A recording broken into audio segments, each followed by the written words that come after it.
धनबाद नगर निगम चुनाव के मद्देनजर मेयर प्रत्याशी चंद्रशेखर अग्रवाल को भव्य रोड शो कर अपनी ताकत का एहसास कराया। रोड शो की शुरुआत धनबाद के प्रसिद्ध भुईफोड़ मंदिर से हुई, जहां उन्होंने पूजा अर्चना कर आशीर्वाद लिया और जीत का संकल्प दोहराया। इसके बाद काफिला बिग बाजार, रणधीर वर्मा चौक, सिटी सेंटर होते हुए गोधर तक पहुंचा। पूरे मार्ग में समर्थकों और स्थानीय लोगों ने फूलमालाओं से उनका स्वागत किया। रोड शो में सैकड़ों की संख्या में बाइक सवार कार्यकर्ता शामिल हुए, जिससे शहर का माहौल पूरी तरह चुनावी रंग में रंगा नजर आया। रोड शो के दौरान चंद्रशेखर अग्रवाल ने जनता से संवाद करते हुए कहा कि उनका लक्ष्य धनबाद को स्वच्छ, सुरक्षित और विकसित शहर बनाना है। उन्होंने पिछले कार्यकाल के अपने अनुभव का हवाला देते हुए दावा किया कि यदि जनता उन्हें फिर से मौका देती है तो शहर के आधारभूत संरचना, सड़क, जल निकासी और स्वच्छता व्यवस्था को और सुदृढ़ किया जाएगा। 23 तारीख को अपने मेयर के लिए वोटिंग करेगा और जैसा कि आपको विदित है कि पिछले बार जब 2015 का चुनाव हुआ था, जनता ने हम लोगों को प्रचंड बहुमत देकर के चुनने का कार्य किया था और जनता के उस प्रचंड बहुमत के एक एक वोट का हम लोगों ने बखूबी जनता के लिए काम करके और जनता के लिए काम करके हम लोगों ने उस प्रचंड बहुमत का फर्ज अदा किया था। और आप देखे होंगे सड़क से शमशान तक, और जो ज्वलंत समस्या धनबाद की है पानी की, उसका भी टेंडर कर एक एक घर में नल का जल ले जाने का टेंडर तक करने का हम लोग ने काम किया। सफाई के क्षेत्र में घर से कचरा उठाओ हो, इसको हम लोगों ने सुनिश्चित किया। महिलाओं को रोजगार मिले, इसमें बड़ी संख्या में महिलाओं को स्वयं सहायता समूह से जोड़ करके हम लोगों ने उनके लिए कार्य किया। लोगों का स्वास्थ्य अच्छा रहे, इसके लिए सफाई भी जरूरी है और वॉकिंग ट्रैक जैसे बेकार बांध, गोल ग्राउंड, इन सब में भी हम लोग ने डेवलप करने का कार्य किया।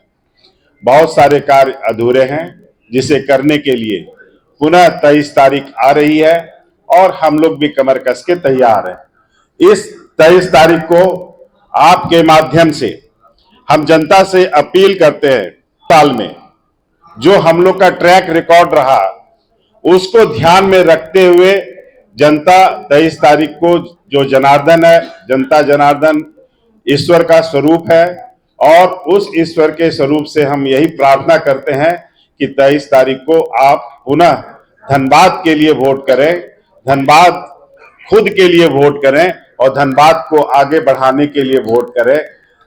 स्पष्ट है, क्रमांक संख्या 6 पर बिस्किट छाप पे मोहर लगा करके फिर उसी तरीके से प्रचंड बहुमत के साथ चंद्रशेखर अग्रवाल यानी मुझे विजयी बनाए।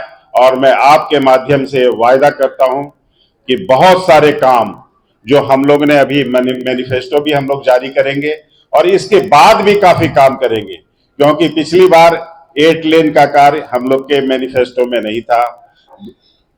भूईफोड़ पहाड़ पे पानी टंकी का कार्य हम लोग के मैनिफेस्टो में नहीं था। एक और पाइपलाइन मैथन से लाना, ये हम लोग के इसमें नहीं था। फ्लाईओवर मटकुरिया आरा मोड़ हम लोग में नहीं था और जितने भी शमशान घाट और कब्रिस्तान हम लोग ने बनाए, ये भी हमारे मैनिफेस्टो में नहीं था। स्पष्ट है कि मैनिफेस्टो एक गाइडलाइन है, हम लोग की सोच उसके आगे रहती है और हमेशा 24 घंटा हम लोग केवल और केवल जनता के लिए रहते हैं और जनता के लिए कार्य करते हैं। इस बार भी वही सीन, अगर जनता ने हम लोगों को मोहलत दी, हम लोग को पर कृपा हुई हम लोग पर, तो उसी तरीके से एक काम करके पुनः हम लोग धनबाद को, जिस तरह 15 से 20 के बीच में हमने धनबाद का परिवर्तन किया, उसी तरीके से 26 से 31 के बीच में धनबाद पुनः परिवर्तित होगा और धनबाद के लोग ये कहेंगे कि धनबाद बदल गया है। वे मैदान में हैं, अपने अपने वादे कर रहे हैं और हम लोग जो चुनावी वादे होते हैं उससे इतर जो अपनी बात है वो कर रहे हैं और जो होने वाली बात है वो कर रहे हैं। इसलिए मैं किसी को भी प्रतिद्वंदी के रूप में नहीं देखता हूं। सभी कोई जो भी आए हैं 29 के 29 मैं सबों के को एक भाईचारे के दृष्टि से देखता हूं और प्रतिद्वंदी वाला भाव मेरे मन में नहीं रहता है। जेपी भारत लाइव, भारत की बात जेपी के साथ। वीडियो को लाइक करें, शेयर करें और चैनल को सब्सक्राइब करें।